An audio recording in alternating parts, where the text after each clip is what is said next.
I was still wearing the black dress. I had buried my husband in when my mother-in-law pressed an eviction notice into my trembling hands, and smiled while she did it. My 4-year-old daughter Ava was asleep in the car outside. We had just watched them lower her father into the frozen January ground. The flowers on his casket were still fresh. The dirt on my heels was still dark from the cemetery. And Patricia Holt was standing in the marble entryway of the home I had lived in for 11 years, holding a legal envelope with both hands, like it was a gift she had been waiting a very long time to give. Behind her stood her eldest son Reeves and his wife Candace. Candace's eyes were already drifting across my living room, measuring the walls, replacing the furniture, erasing every trace of me in her mind before I had even read the first line. 30 days to vacate. Attorney's seal. Her signature, clean and confident at the bottom. She thought it was over. She had absolutely no idea it had not even started yet. But before I tell you what happened next, something that will make your jaw drop, I need to stop and ask you something important. Have you ever been completely blindsided by the people who were supposed to hold you together? Have you ever stood in the middle of the worst moment of your life and realized that the ones surrounding you were not there to grieve? They were there to take? Drop your location and a yes or no in the comments right now. I read every single one of them. And I want you to know, wherever you are watching from tonight, you are not alone in this. My name is Savannah, and for 11 years, I was the invisible woman inside a very visible family. I grew up in Greensboro, North Carolina, the only daughter of a woman who cleaned other people's houses 6 days a week, and a man who drove a delivery truck until his lower back gave out completely at the age of 53. We were not poor in the way that people romanticize later in life. We were poor in the way. That means your mother soaks her feet in Epsom salt every night and never once complains about it, and you learn from watching her. That dignity has absolutely nothing to do with how much money you have. I put myself through college on academic scholarships and part-time work. I graduated with a degree in accounting, then spent 4 grinding years at a financial forensics firm in Raleigh, developing what my supervisor called an almost unsettling eye for irregularities in financial records. I could look at a spreadsheet the way other people look at a painting and immediately feel when something was wrong, even before I could name exactly what it was. I was 28 years old, sharp and quietly confident, when I met Daniel Holt at a charity auction in Charlotte. He was not what I expected from a man with that last name. He was not performing. He was not working the room. He was standing near the back, holding a glass of sparkling water he clearly did not want, looking slightly uncomfortable in his tuxedo, reading the event program like it was actually interesting. I walked over because I was bored and he looked honest, which in that room was genuinely rare. We talked for 4 hours that night. We argued about history, about architecture, about whether the best barbecue in North Carolina came from the east or the west of the state. He was warm and stubborn and funny in a dry, unhurried way. He called me the next morning. We were married 14 months later in a small ceremony at a botanical garden outside the city, with my mother crying in the front row in a yellow dress she had saved up for 3 months to buy. The Holts did not cry. Patricia wore a shade of beige so close to white that 3 different guests mentioned it to me afterward. Gerald, Daniel's father, shook my hand at the reception with the firm, businesslike grip of a man completing a transaction he had no choice but to approve. Reeves and his wife Candace did not stay for the dancing. I understood from that first night exactly where I stood in that family. I was tolerated because Daniel loved me.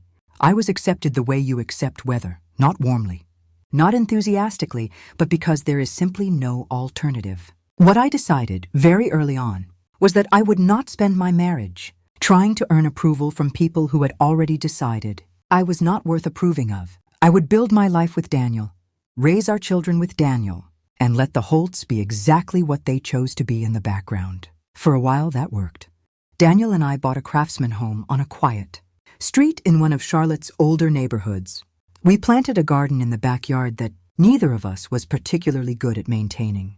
When Ava was born on a Tuesday morning in late October, Daniel held her in the hospital room and cried in a way I had never seen from him before, quietly, completely, like a man who had just understood something enormous about the world. I genuinely believed, when I watched Patricia hold Ava for the first time at the hospital, that things might shift, that a grandchild might be the bridge that I, as a daughter-in-law, had never been able to build. Patricia held Ava carefully.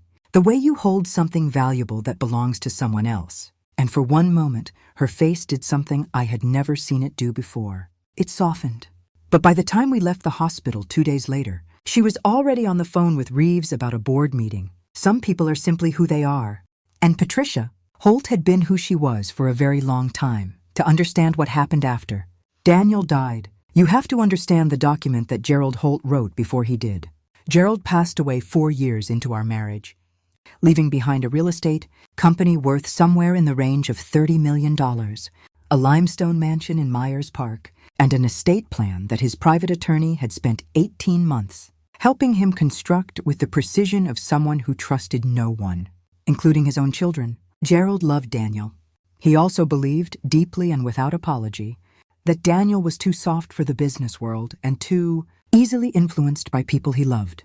He had watched Daniel walk away from a lucrative corporate partnership to take a lower-paying role at a smaller firm simply because he liked the people there better. He had watched Daniel donate significant portions of his annual bonuses to causes Patricia considered embarrassing. And he had watched Daniel marry me, which Gerald privately considered the clearest evidence of all, that his younger son would always follow his heart straight past his own financial interests. So Gerald did what powerful, distrustful men have done throughout history. When they want to control outcomes, they won't be alive to manage. He wrote it into the paperwork, buried inside a 47-page estate document, in language so deliberately dense it could put a law professor to sleep, was what Gerald's attorney apparently referred to internally as the loyalty clause.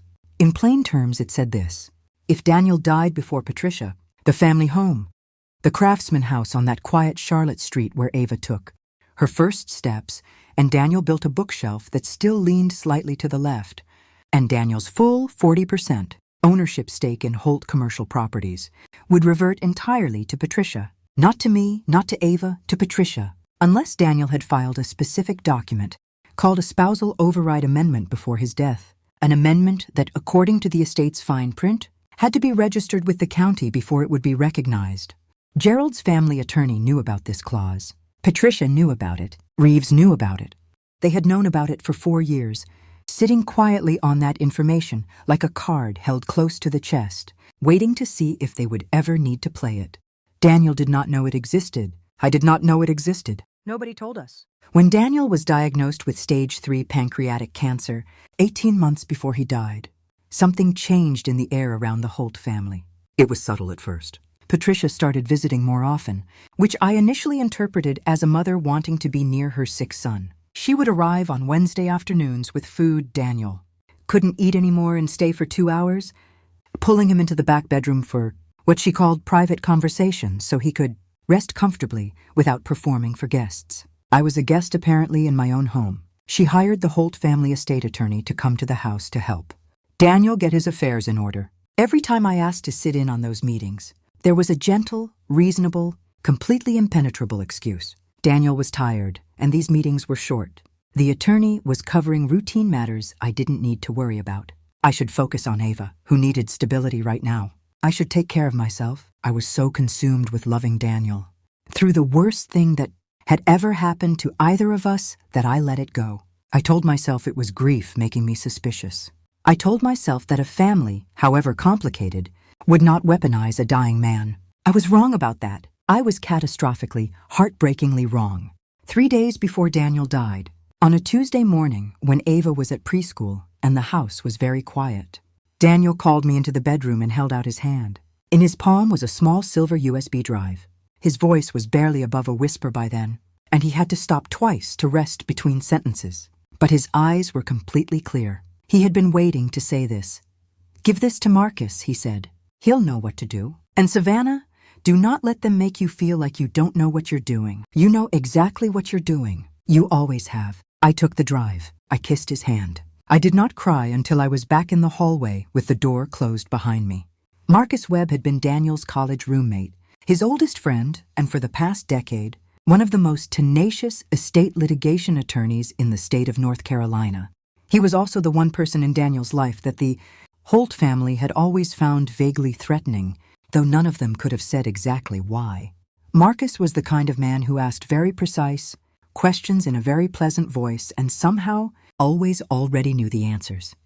I called him from the car the evening of the funeral, 4 hours after Patricia handed me the eviction notice and smiled.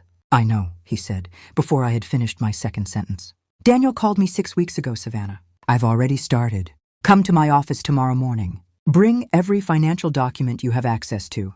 Bank records, the household account statements, anything Daniel ever showed you about the company's operating structure. And bring the drive. I want to tell you something about what it does to a woman when she spends over a decade being dismissed. It does not make her smaller. It makes her quieter. And quiet, in the right circumstances, is the most dangerous thing in the world." I had spent 11 years at Holt family dinners being talked around. 11 years of Christmases where Patricia would turn to Reeves to discuss company strategy as though I were not sitting 3 feet away with a professional background in forensic accounting that would have been genuinely useful to the conversation. 11 years of being introduced at business events as Daniel's wife, with a pause before the word wife that managed to communicate volumes without technically saying anything impolite. I had watched. I had listened. And because I was trained to look at financial structures the way other people look at architecture, always asking what's holding this up and what happens if that piece moves, I had, over those 11 years, developed a very detailed picture of how Holt Commercial Properties actually functioned beneath its polished surface. And some of what I saw had never sat right with me. The morning after the funeral, I sat across from Marcus in his downtown office with 2 cups of coffee between us and the silver USB drive on the table. The drive contained a voice memo from Daniel, recorded 6 weeks earlier in our bedroom while Patricia was downstairs, explaining everything he had discovered about the estate clause and what he needed Marcus to do about it. Daniel had also, in that same quiet 6-week window, signed the spousal override amendment. Marcus had prepared the document. Daniel had signed it. Marcus had personally walked it to the county register of deeds and filed it himself, watching the clerk stamp it with his own eyes. Patricia's eviction notice was not just cruel. It was based on a legal reality that no longer existed. But we were not going to tell her that yet. Not even close to yet, because while Marcus pulled out the estate documents and began walking me through Daniel's amendment, I opened my laptop and pulled up 3 years of Holt Commercial's operating account statements that Daniel had quietly saved to a shared drive and included in the USB files, along with a single note that read, "I found something wrong. I need you to find out how wrong." I spent that first night at Marcus's office until nearly midnight, and by the time I drove home, I had found the shape of it, even if I didn't yet have every number. Someone had been bleeding this company for a very long time. Over the following 2 weeks, Marcus used his legal access as my representative, backed by the spousal override that Patricia did not yet know existed, to request a full forensic audit of Holt Commercial's accounts going back 7 years. The auditors Marcus hired were people I had worked with during my time in forensics. They were methodical, discreet, and very good at finding exactly the kinds of transactions that had been designed to avoid being found. What they found across 63 months of records was $2,341,000, moved in careful, small increments from Holt Commercial's operating accounts into a shell company registered in Delaware. The company had no website, no employees, no business activity of any kind. It existed entirely on paper for the sole purpose of receiving those transfers. The company was registered under Candace Holt's maiden name. Reeves had been stealing from the family business for over 5 years. He had used the money to purchase a vacation property in Hilton, head that appeared nowhere in his public financial disclosures. He had funded Candace's high-end interior design hobby business, which had never turned a profit but also never needed to. He had leased luxury vehicles, taken international trips classified as business development, and poured a substantial sum into what the records showed only as consulting, fees paid to an LLC that, when the auditors traced it, turned out to be controlled by Reeves himself. Patricia, as board trustee, had signed off on the quarterly financial summaries that were designed to obscure exactly this kind of activity. Whether she had known what she was approving or had simply trusted Reeves completely, the auditors could not yet say, but her signature was on the documents either way. I sat with all of this for 3 days before I made my next move. I thought about Daniel, about the way he had pressed that drive into my hand and looked at me with those clear, tired eyes, about the way he had said, "You know exactly what you're doing," with a certainty that made me want to be entirely and completely the woman he believed I was. Then I picked up my phone and called the Financial Crimes Division of the North Carolina Attorney General's office Here is what I have learned about people who operate from a position of unchecked power for long enough. They become careless, not reckless, not dramatically self-destructive, but quietly careless in the way that comes from never having faced real consequences. They stop double-checking things. They stop looking over their shoulders. They assume the architecture of their advantage is permanent.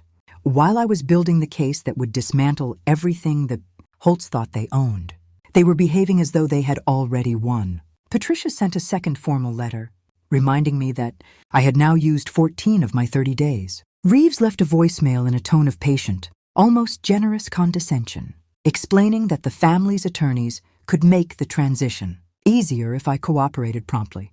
Candace posted a photograph on her social media account of fabric swatches in cream and sage green, captioned with 3 words that I saved as a screenshot. So excited, finally. I did not respond to any of it. I drove Ava to preschool every morning.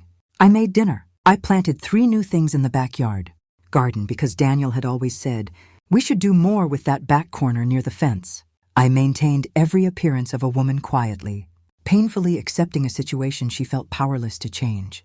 Behind that appearance, Marcus and I were working with the precision of architects designing something that needed to hold under enormous pressure. The Holt Family Foundation legacy. Dinner was held every October at the Ritz-Carlton in Uptown Charlotte. Patricia had chaired it for 20 consecutive years. It was the single most important night in the Holt family's social calendar. A black tie.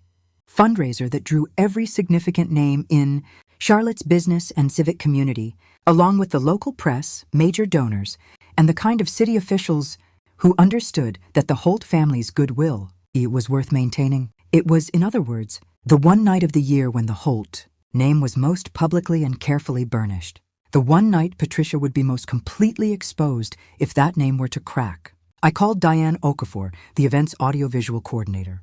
Diane had collaborated with Daniel 2 years earlier on a children's literacy fundraiser, and when I explained what I was planning and why, she was quiet for a long moment on the phone. Then she said, "Tell me exactly what you need on that screen and I will make sure it plays." I reached out to Assistant Attorney General Claire Fontaine, who oversaw the financial crimes division and had already been briefed by Marcus on the scope of the audit findings. She confirmed that 2 investigators would attend the event in a private capacity to observe, and that a formal arrest could be executed on site if the evidence presentation proceeded as planned. Contacted Raymond Ossie, an investigative journalist at the Charlotte Observer who had been pursuing a story about structural fraud in North Carolina's commercial real estate sector for nearly 2 years, and who, when I called, answered his phone on the first ring and said, "I've been waiting for someone to call me about this family." I met with the auditors one final time to confirm the presentation format. Clean white text on black background. No narration, no editorializing. Just the numbers, the dates, the account names, and the Delaware registration documents. Laid out in a sequence so clear and so complete that every person in that ballroom would understand exactly what they were looking at before the first page finished scrolling.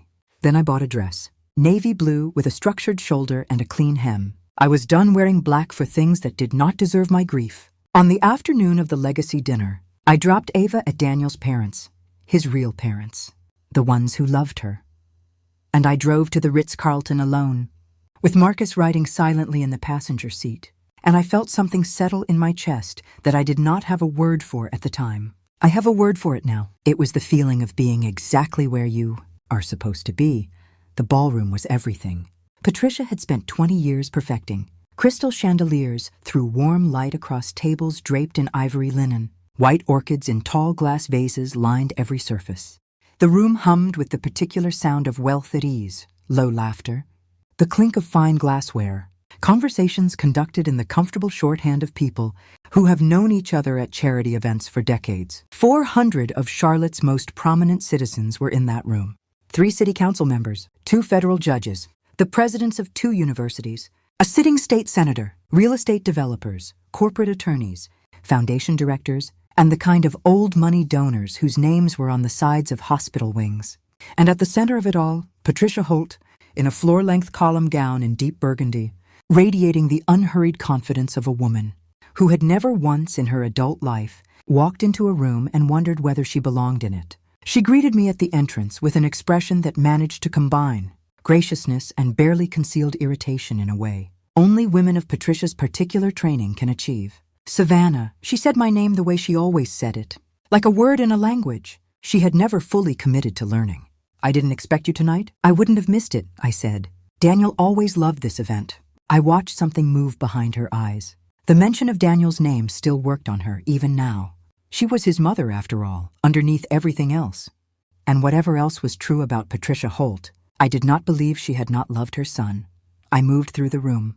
I smiled at donors I recognized from Daniel's years with the company. I shook hands and accepted condolences and said the things people say at events like this, when they are performing a very particular kind of composure. Reeves caught my eye from across the room and gave me a slow, satisfied nod, the nod of a man who believes he has already counted his money.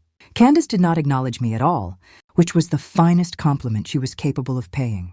Marcus and I took our seats at a table, positioned, by arrangement, directly beside the main presentation screen on the left side of the stage. Raymond Osei was 3 tables, back with a press credential and a small recorder in his jacket pocket. Claire Fontaine's 2 investigators were seated near the rear doors in dark suits, looking exactly like the kind of well-dressed guests that nobody looks at twice. The dinner proceeded. The salads were cleared. The entrees arrived.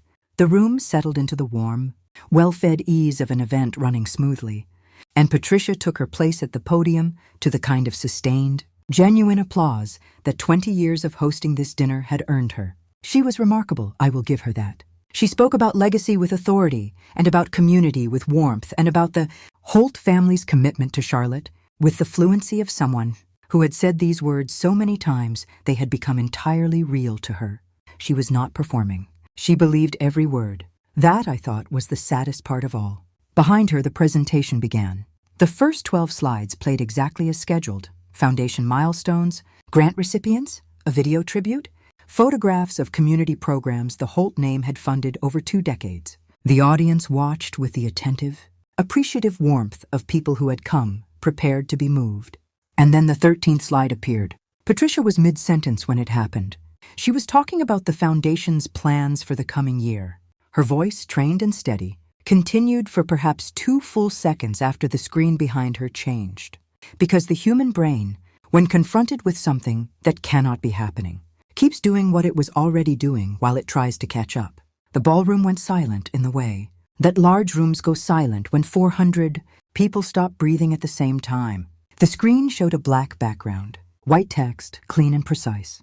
The header read, Holt Commercial Properties, Certified, Forensic Audit Summary, Fiscal Years, 2018 through 2024. And then the numbers began. Transfer amounts, dates, account identifiers, the name of the Delaware Shell Company, the name under which it was registered, the total, displayed in large numerals at the bottom of the first page, 2341,904. The second slide showed the Delaware incorporation documents with Candace's maiden name clearly visible. The third showed a timeline of transfers mapped against Holt Commercial's quarterly financial summaries, the ones Patricia had signed.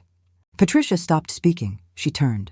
She looked at the screen, and in the 3 seconds before everything happened at once, I watched her face move through something that was almost the expression of a woman who finally understood the full shape of what she had enabled. Reeves stood up, so fast that his chair went over backward and struck the person seated behind him. He was shouting toward the tech booth before he had fully processed what he was saying. Shut it down. Shut it down right now. But Marcus had ensured that the booth's override controls had been quietly, legally redirected for the evening, and the presentation continued scrolling at exactly the pace Diane had programmed. Candace grabbed her clutch and turned away from the nearest camera, pressing her hand to her face. It did not help. Raymond Osei's photographer had already been shooting for 45 seconds. Claire Fontaine's 2 investigators stood up from their table near the rear doors and began walking down the center aisle of the ballroom in no particular hurry, because there was no hurry required. The room had already done its work. 400 witnesses and a journalist with a recorder had ensured that no version of events would be possible except the true one. They stepped onto the stage with their credentials displayed.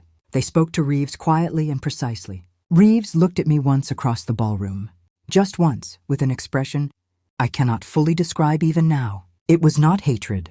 It was something closer to the look of a man who has just realized, too late, that he fundamentally misunderstood the situation he was in. The handcuffs closed with a sound that was not dramatic. It was just a small, final click. The legal fallout moved with the momentum of something that had been building pressure for a very long time, and then found its opening all at once. Reeves was arrested on 2 counts of wire fraud, 1 count of grand larceny, and 1 count of tax evasion. His personal attorneys filed the predictable motions. They attempted the predictable delays. What they could not overcome was the forensic audit, which was airtight, or the 400 witnesses who had watched the evidence, displayed across a 30-foot screen at the Charlotte Ritz-Carlton, or Raymond Ossie's front-page piece in The Observer the following morning, which was detailed, sourced, and devastating. Within 6 weeks, faced with the arithmetic of what a federal trial would cost him in both money and time, Reeves accepted a plea agreement that required full financial restitution, a 5-year suspended sentence, and permanent removal from any fiduciary role in any company regulated by North Carolina's commerce statutes. He would never sit on a corporate board again. Candace filed for divorce before the ink on the plea agreement was dry. She took what remained of their personal assets after the restitution was calculated, which was considerably less than she had anticipated, and relocated to Atlanta, where I understand she has not resurfaced publicly. Patricia faced a prolonged regulatory investigation into her oversight role as board trustee. The investigators ultimately determined that she had not knowingly participated in the fraud, that Reeves had exploited her trust and her tendency to sign documents without reading them with the thoroughness they required. She was not charged, but the investigation consumed 14 months of her life, required her to sell the Myers Park mansion to cover legal costs, and reduce the Holt family's public standing in Charlotte from something resembling royalty to something resembling a cautionary tale. She lives now in a condominium in a quieter part of the city. I have been told she still chairs a small community arts committee. I do not know this from personal contact. We have not spoken since the night of the legacy dinner, and I do not expect that we ever will. Marcus filed the motion, confirming my spousal override amendment the week after the dinner. The county's records were clear. Daniel had signed. Marcus had filed. Patricia's eviction notice was dismissed with a single paragraph from the presiding judge that described the legal basis for the notice as without merit.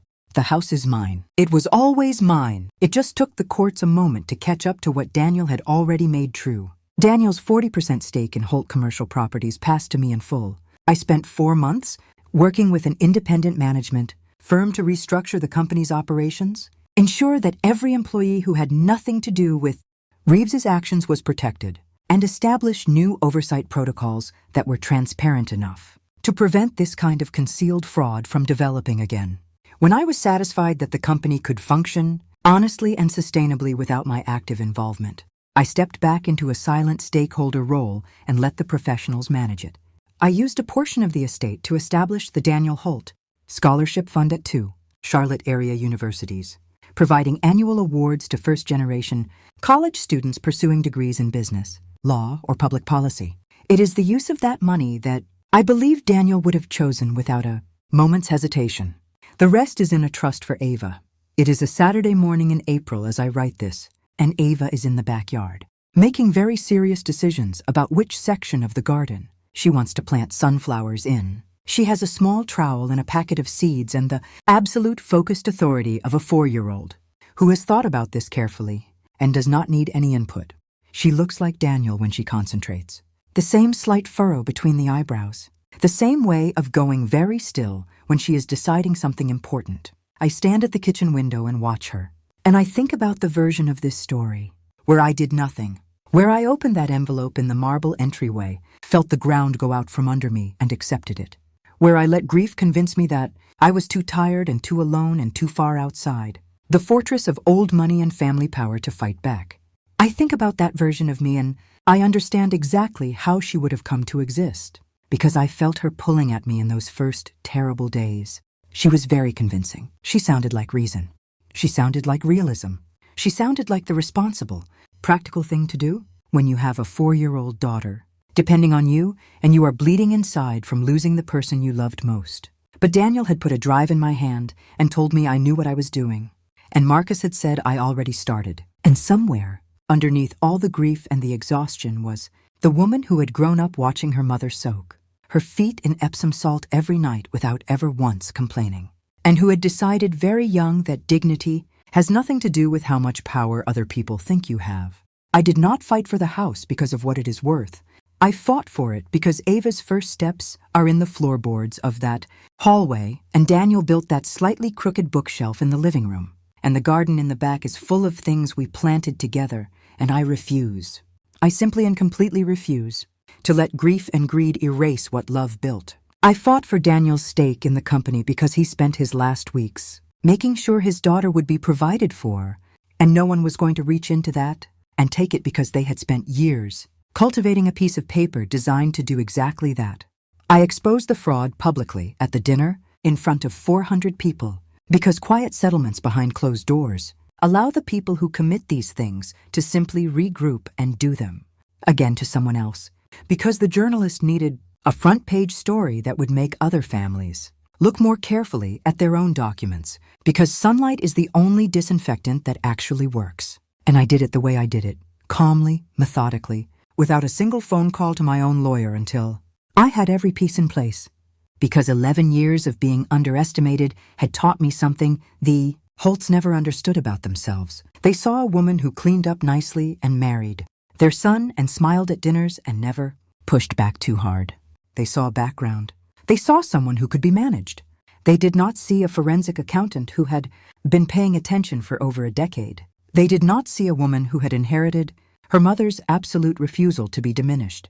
They did not see Daniel's faith in her, quiet and unshakable, pressed into her hand on a silver drive on a Tuesday morning when the house was very still. They saw what they expected to see. That was their first mistake. It was also their last one.